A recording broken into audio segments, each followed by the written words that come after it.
সাউথের বিদায়ী টেস্টে রেকর্ড জয় নিউজিল্যান্ডের। হ্যামিল্টনে দর্পজন্য ব্রিটিশদের। নিউজিল্যান্ডের বিরুদ্ধে হ্যামিল্টন টেস্টে যত রানের ব্যবধান ম্যাচ হারে ইংল্যান্ড, তারা দুই ইনিংস মিলিয়ে তত রান সংগ্রহ করতে পারেনি। প্রথম দুই টেস্ট জিতে আগেই সিরিজের দখল নেয় ইংল্যান্ড। তবে নিউজিল্যান্ডের বিরুদ্ধে হ্যামিল্টন টেস্টে হার বাঁচানো সহজ ছিল না ব্রিটিশদের পক্ষে।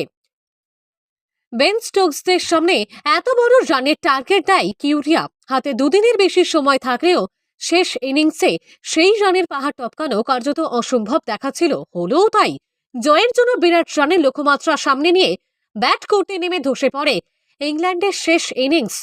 423 রানের বিশাল ব্যবধানে হ্যামিল্টন টেস্ট জিতে সিরিজে ব্যবধান কমিয়ে 2-1 করে নিউজিল্যান্ড। উল্লেখযোগ্য বিষয় হল, রানের নিরিখে এটি টেস্ট ক্রিকেটের ইতিহাসে নিউজিল্যান্ডের সবথেকে বড় জয় যুগ্ম রেকর্ড। এর আগে 2018 সালে ক্রাইস্ট চার্চে শ্রীলঙ্কার বিরুদ্ধে 423 রানের টেস্ট জেতে নিউজিল্যান্ড। আরও উল্লেখযোগ্য বিষয় হল, নিউজিল্যান্ডের জার্সিতে টিম সাউথের এটি কেরিয়ারের শেষ টেস্ট।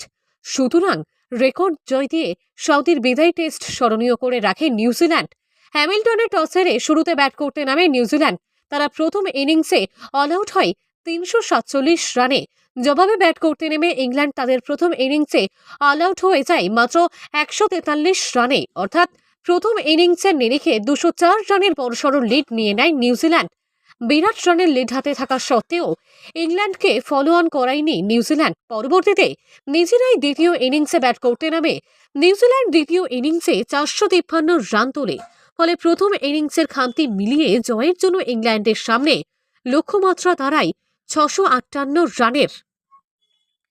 ইংল্যান্ড তৃতীয় দিনের শেষে তাদের দ্বিতীয় ইনিংসে 2 উইকেটের বিনিময়ে 18 রান তোলে। সুতরাং জয়ের জন্য শেষ দুই দিনে ইংল্যান্ডের দরকার ছিল আরও 640 রান। তাদের হাতে ছিল 8টি উইকেট। তবে চতুর্থ দিনে খেলতে নেমে ইংল্যান্ড তাদের শেষ ইনিংসে অল আউট হয়ে যায় 234 রানে।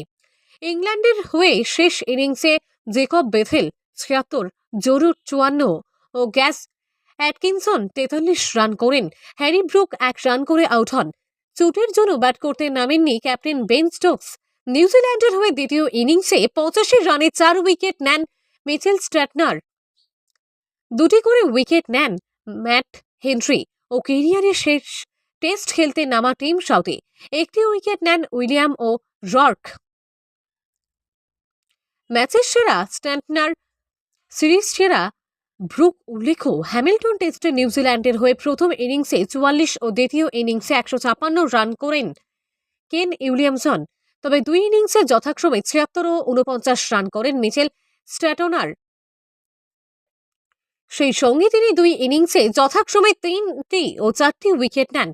সঙ্গত কারণেই ম্যাচের সেরা ক্রিকেটারের পুরস্কার জেতেন স্যান্টনার। 3 টেস্টে সাকুল্যে 350 রান সংগ্রহ করে সিরিজের সেরা ক্রিকেটারের পুরস্কার জেতেন হ্যারি ব্রুক।